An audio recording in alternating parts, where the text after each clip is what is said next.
Aloha, everybody. Welcome to the Government Operations Committee. Thank you all for joining us for our first inaugural hearing on these exciting controversial bills.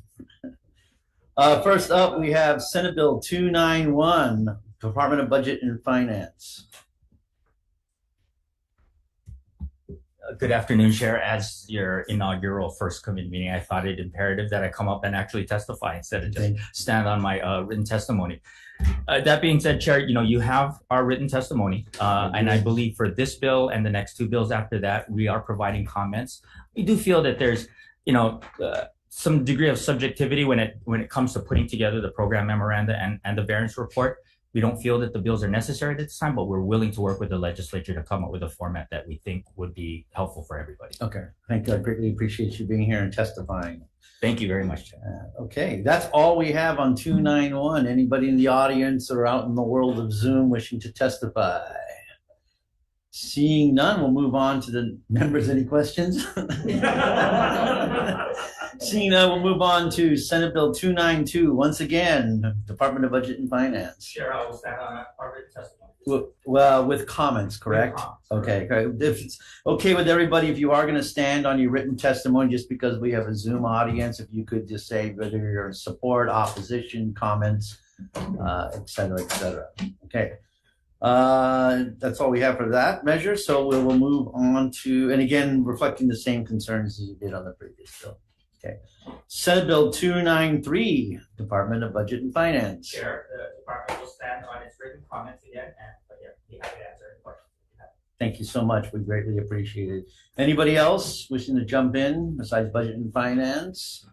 Seeing none, we'll move on to the next measure in the committee, which is Senate Bill 299. Since this bill has a little bit of difference and nuance associated. Again, Chair, we're providing comments in relation to Senate Bill 299. I think we all recognize that there are some definite difficulties and challenges when putting together the state's budget. We currently put the state's budget together using Excel spreadsheets. And when you think about a $14 billion budget, that's quite a task. So we are, open and willing to work with the legislature to find a particular format that would be easier for you to use. And again, we're more than willing to work with the legislature to get this thing done. Okay, thank you so much. We appreciate you being here. That's all we have on written on 299. Anybody in the audience or in Zoom land wishing to testify? Seeing none, I guess just a quick question, BNF. Oh my gosh.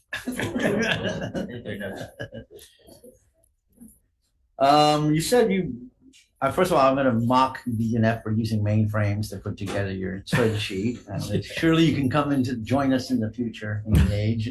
Yes. But you said you needed more time if you were to implement this to do this. What exactly would be a realistic date where you could convert to the system as outlined in the bill? Well, I think there are a couple of things that are happening right now. The state is going through a major modernization of the general ledger, otherwise known as FAMOUS.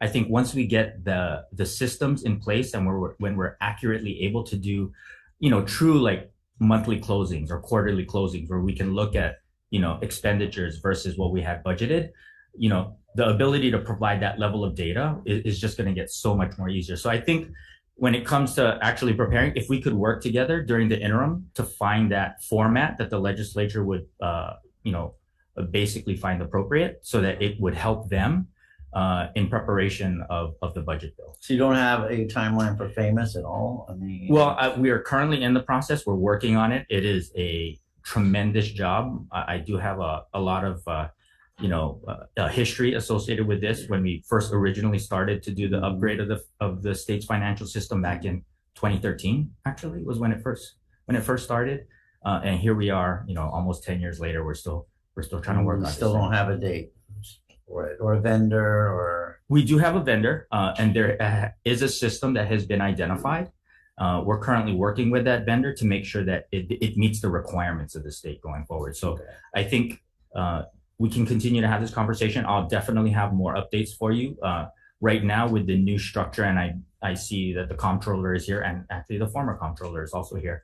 But they recognize the challenges that exist with actually implementing such a humongous system. Okay. Sounds good. No, we appreciate you working with us on the measure. We probably will like to keep it going to help spur you towards that transition. But we'll definitely would like to work with you in your office on perhaps being able to set a transition date in the future. We can definitely do that. Thank you, sir. Appreciate it. Thank you. Okay. Next up, we have Senate Bill 297, OCS, Office of Community Services. Oh. Good afternoon, Chair. Figured that come also even spearheading the hearing very fast. Good afternoon, Chair. Giovanni Dela Cruz, Executive Director of the Office of Community Services. We have submitted our written testimony, and I stand on it in strong support of the measure. Okay, you're in strong support of it then. Thank you. Yes. Okay. Saw some comments in there about it. Okay, all we have is you. Is there anybody in the audience or in the world of Zoom who wishes to testify? Seeing none, member question. I'm sorry. Okay, seeing none, we're going to go ahead and we're going to move on to the next bill on the agenda, which is Senate Bill 232. First up, we have Keith Regan, Acting Department of County General Services Director. Chair, good afternoon. Keith Regan, Acting Comptroller for the Department of Accounting and General Services. We stand on our written testimony in opposition to this measure. Primarily, it's because we are in the process of finalizing the past performance database, which we feel will address a number of the concerns that were raised in this particular measure. Joining me here today is also our State Procurement Office Chief Procurement Officer, Bonnie Kahakui, who's here to help provide any additional information as it relates to this measure. Thank you, Chair. Okay, thank you for that. Appreciate you being here, Director. We have Bonnie, State Procurement Office.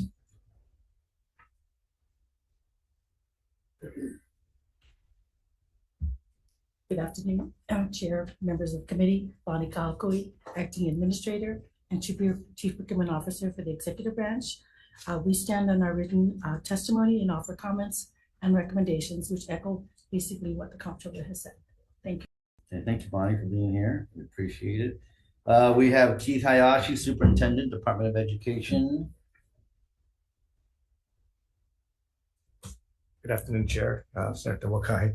Colonel Taguro, Deputy Superintendent, on behalf of Superintendent Hayashi, representing the Department of Education. Department stands on this written testimony. While we support the intent, we have some concerns with regard to the language as specified by Comptroller and SPO. And so we will be open for any questions, but we do have some concerns. Thank you. Okay, thank you so much. Appreciate you being here. We have Cheryl Park, Director of OIP, Office of Information Practices. Written testimony with comments. We also have a note. Okay, we also have, let's see, Tasha Kama, Chair of the Maui County Council. Is she out there in Zoom? Nope, she has written testimony in support of the measure. Ernest Lau, Board of Water Supply. Written testimony. Oh, there he is. Good afternoon, Chair and members. Thank you for allowing me to testify. The Ernie Lau, Manager and Chief Engineer for the Honolulu Board of Water Supply. We support the intent to consider past performance in solicitation for these low bid contracts.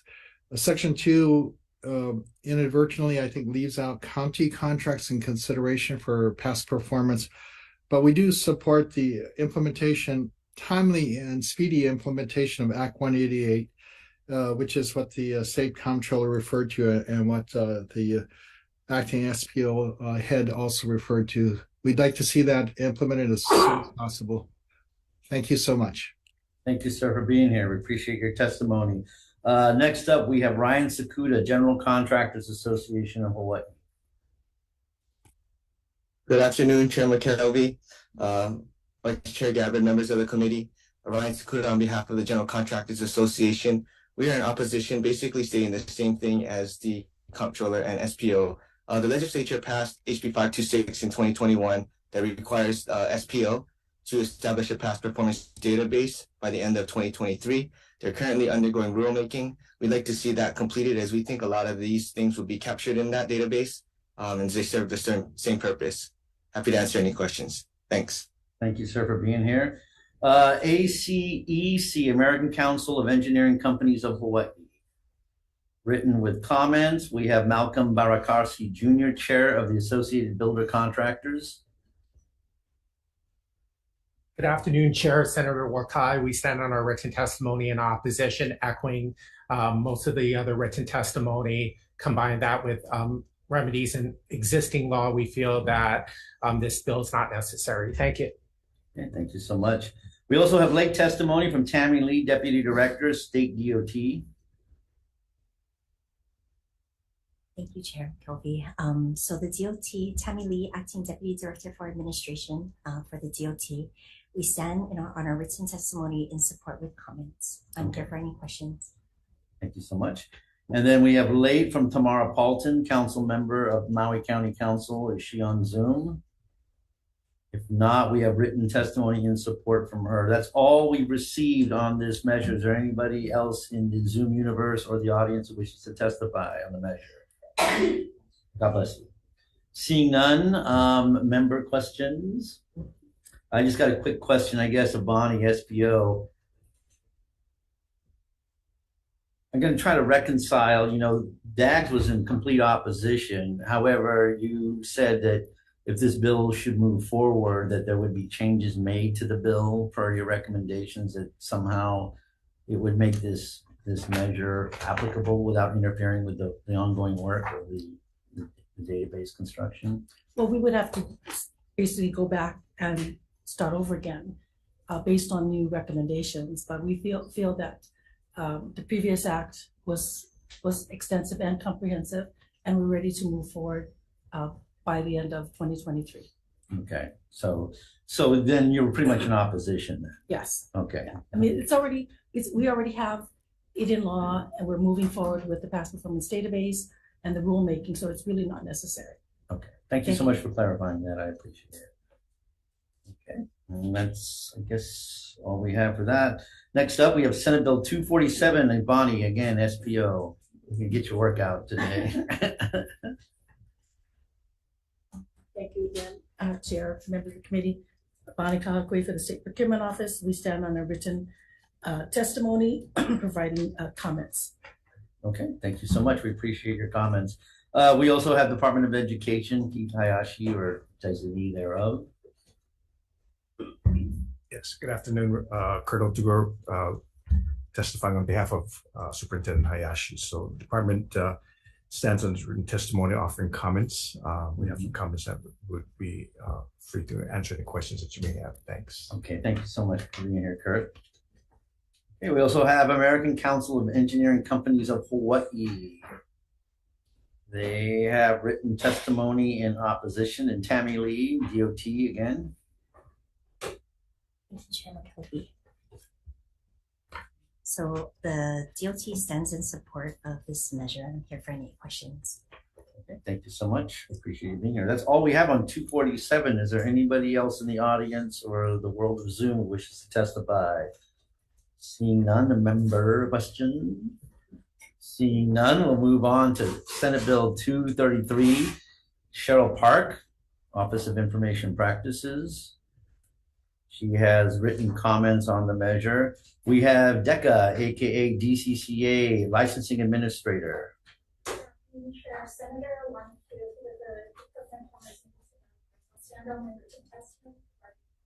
and thank you so much for your comments. We appreciate it.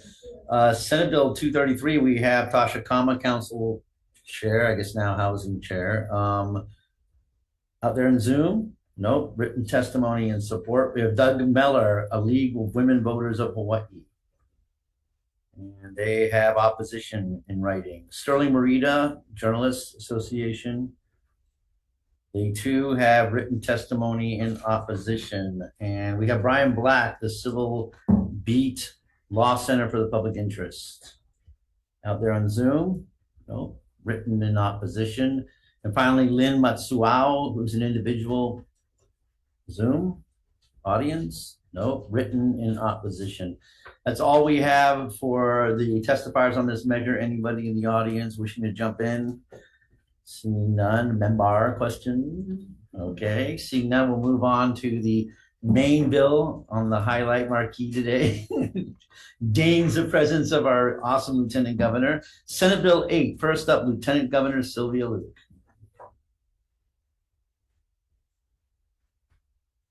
Good afternoon, Chair and Senator Okai. I have also my staff here, Riley Fujisaki and Michelle Kurihara Klein. This bill, Senate Bill 8, is you have our testimony, but this is a terrific bill, and it's similar to the another bill that you'll be hearing in a couple of days. There is no House companion, so if this is an avenue that you want to move, it's something that you yourself may want to highlight. But just a short period of time that we've been in office, we did notice inconsistencies and the way departments handle admin rules. And it's already difficult for the public to figure out what are the admin rules that are being proposed, how do they go, and where do they serve. So it is a good idea to centralize this function. We do some admin rules administration. For instance, I think I described at the WAM hearing that Riley here manually has to stamp admin rules on a page-by-page basis, which seems so archaic and backwards. But what we're beginning to find out is we need to make system changes and to make it user-friendly. So I think having all admin rules be displayed on our website would be good. The reason why we felt that it was important for myself to be present is we noticed the referral, and this may have financial implication only because we are requesting staff support.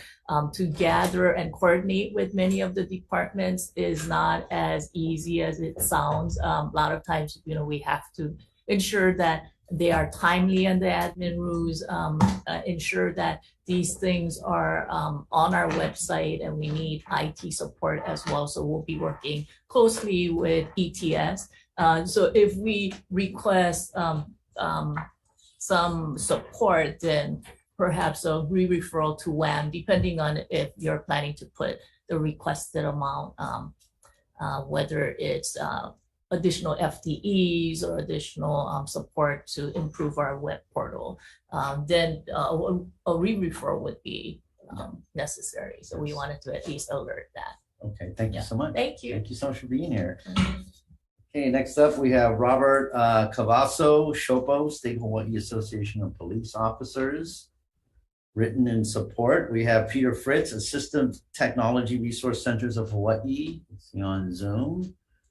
Okay, written in support, we have three individuals. One, Alec Marantek.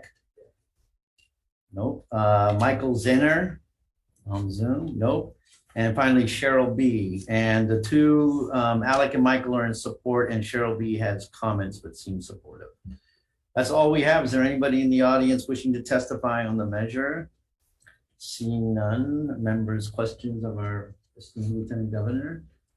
Okay, seeing none. Yes, please. Sorry, Sylvia. I mean, Lieutenant Governor. Sorry for my naivety, but so right now the rules, like if it's DLNR rules, it just sits in DLNR. And what you want to do is like bring all of the 18 agencies rules all under your office with this bill. So what I think this is Chair Rose's bill. So what Chair Rose and or Chair Dela Cruz want to do is have it centralized in our office. We don't have a preference. We do think that it will be helpful to the public if they know that if they just go to a centralized location and figure out even a status, what, if you want to look at, okay, what are some of the admin rules dealing with ag inspection, then you can search and do something as opposed to going and figuring out, okay, if it's like land transfer, do I go to DLNR? Do I go to Department of Ag? So I think there is a benefit of centralizing, but it is really up to the legislature whether that function, a new function, should be established in our office, or it's something that, the current practice is okay.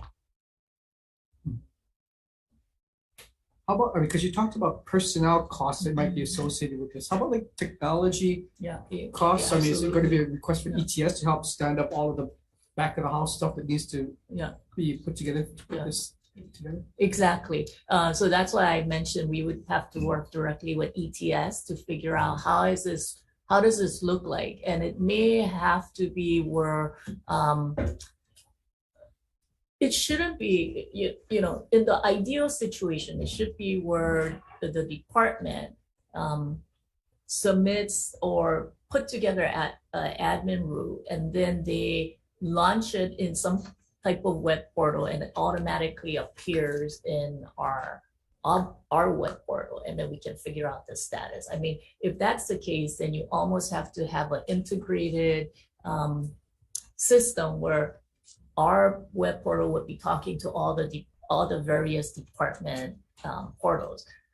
Clearly, that's kind of the ideal situation, but in order to get there, it might take a while. I think realistically, what's probably going to happen is a department like DAGS would submit a admin route, and we would have to scan it manually and then put it on the web portal and then figure out what to do. So I think you know, we would like for the state IT system to be that sophisticated where somebody just email and it appears everywhere. I don't see that in the very near future. So it would have to be scanning, working with ETS and figure it out. Yeah, thank you. So right now, how does it work? I mean, is it literally they give you the rules in hard copy and you have to digitize them on your end, or they digitize them? So after it is done, so maybe Riley can help as well. Because he is the one who's manually stamping these things. No, Not the rubber stamp. Hi, thank you, Chair. So all of what we do is still paper-based. So we receive 3 copies of the admin rules. We stamp them with the effective date with the recordation number, and then 1 copy is returned to the department, who then uploads it to their website. And then 1 copy is sent to the ombudsman, and then we house a copy for filing and reconciling at the end of the year. So but they digitize it on their end now? Yes, that is correct. So you could go ahead and ideally have a cloud platform to where the digitized copies would be uploaded and warehoused, and then you could create the portal directly to the cloud. Is it a possible solution? Yes, that is correct. Okay, good. No, that's great. And then it would be a searchable database, to your point. You could put in wildcards. That's what we're hoping. Ideally, that's what we're hoping, because otherwise, you know, all we're doing is just gathering paper and putting it on one site. Yeah, exactly. I don't know if the introducers are looking at that. I think what they're hoping for is a searchable database where, you know, you can search a word and it will point to where the admin rules are. Because even for us, you know, we have a hard time. I mean, you know, as a former legislator and legislators yourself, we have a hard time trying to figure out, okay, what are the current admin rules on this? And, you know, we always think, okay, once we pass a statutory framework, we expect the departments to pass admin rules, and that takes a process, and we don't know what the admin rules say. So even for us, I think it would be useful to have a searchable form. It would be, and the idea would be to use like basically wildcards and other types of searchable characters. So you could put like KAL $ and get everything with, you know, Kalo and all sorts of variations thereof in it. And then it would be great too in the future is to basically also be able to reference admin rules that are currently being updated or promulgated or changed. So when you type in that wildcard search engine, you would get the status. Yeah, right? status. Yeah. Well, what would the FTE be, and roughly, do you think, for to help fund you guys with this? So, you know, because I come from the house, we're pretty tight. Yeah. So you're saying $1? Yeah. So in our minds, it is going to take some coordination, but I think, you know, 1 FTE would be sufficient for now, because we don't really know what the universe is and we don't know what the extent is. And, you know, between the new individual and between Riley and other members of our staff, they should be able to figure out, okay, initially, what is this going to look like? How much more work? I think, you know, we just need somebody who's going to help coordinate everything. Do you have a salary range in mind for the FTE? We can share that later. Okay. Yeah.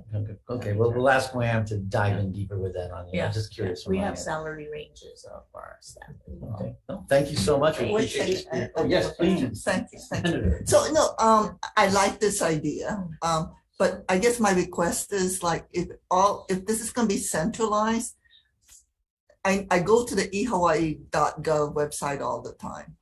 I would like to have, and one of the things that like during the pandemic that I requested and that the governor did was like, as soon as you open up ehawaii.gov, there would be a link at the time during the pandemic, there would be a link to Medicaid applications, SNAP applications, unemployment status, because so that would be my request, would be that there'd be a link as soon as you do ehawaii.gov, when you folks get this going, that here's where you see that all the administrative rules, and at least for each department, here's a link, here's administrative rules.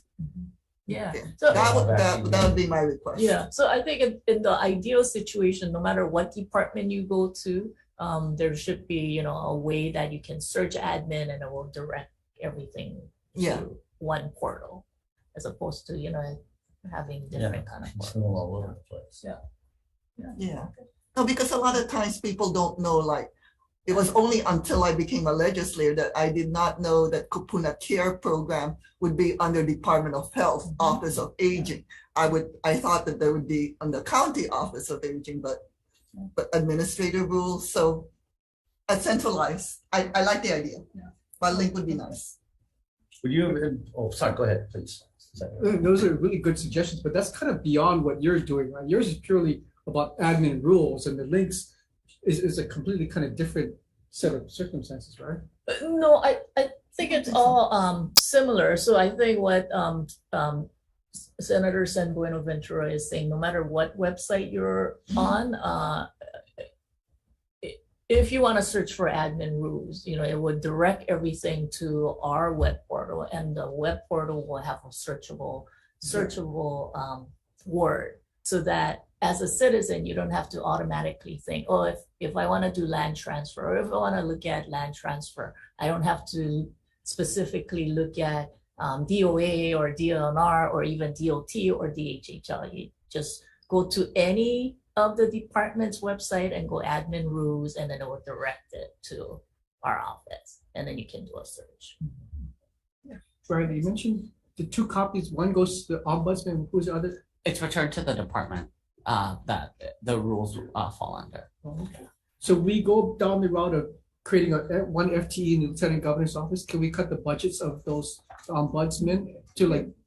Because you're saving that person work, so we should take the money out of those. They're standing up something. Well, not necessarily, because they still have to house it, right? They still have to, because it's not as if we will be doing the admin rules of everybody, because that's not what the bill is. So there still needs to be individuals in the departments doing admin rules and transmitting that information. So it will not result in any type of staff savings.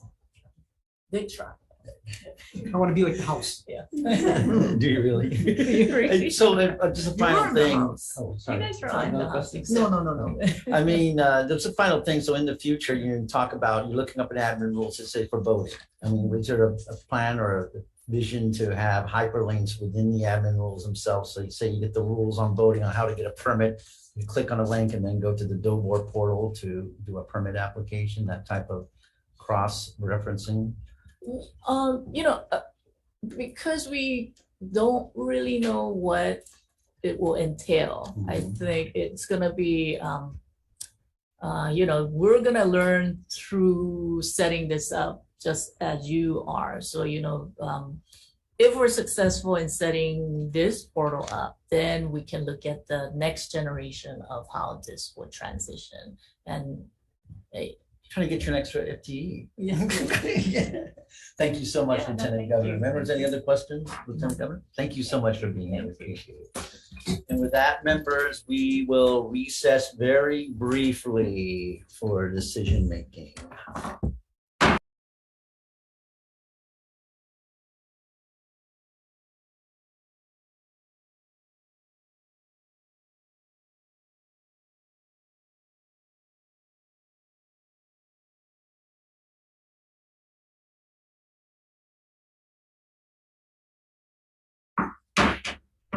Sorry, interrupted the sound here. Okay, members, welcome back to decision making on the bills heard on today's agenda. First up was House Bill. God, I did it because you're in the audience. So. Senate Bill 291 relating to budget related reports. The recommendation, members, is we put an effective date of July 1st, 2112 into the measure. In the committee report, we want to note budget and finance concerns and ask WHAM, if they choose to hear the measure, to look at flexibility language to encompass instances where fiscal realities do not permit the executive biennium or supplemental budgets to align fully with the needs of the state. Members, questions or comments on the recommendation? If not, temporary vice chair. Chair McKelvey. Aye. Vice Chair Gabbard is excused. Senator San Ventura. Aye. I vote yes. Senator Owa. Aye. Chair, your recommendation is adopted. Thank you very much, members. Greatly appreciated. Senate Bill 292, recommendation is that we also add an effective date of July 1st, 2112 for further discussion. And like the previous measure, we want to note in the committee report, budget and finances concerns and have Ways and Means look at it if they choose to hear the measure. Any questions or comments? If not, Vice Chair. Noting the excused absence of Senator Gabbard, any reservations or opposition to the chair's recommendation? Having seen and heard none, Chair, your recommendation is adopted. Thank you so much. Keeping on the same vein, Senate Bill 293, budget-related reports. We're also going to add an effective date of July 1st, 2112 for further conversation. And in the committee report, note budget and finances concerns and have Ways and Means look at them if they choose to hear the measure. Questions, comments? If none. Noting the excused absence of Senator Gabbard, any opposition or reservations to the chair's recommendation?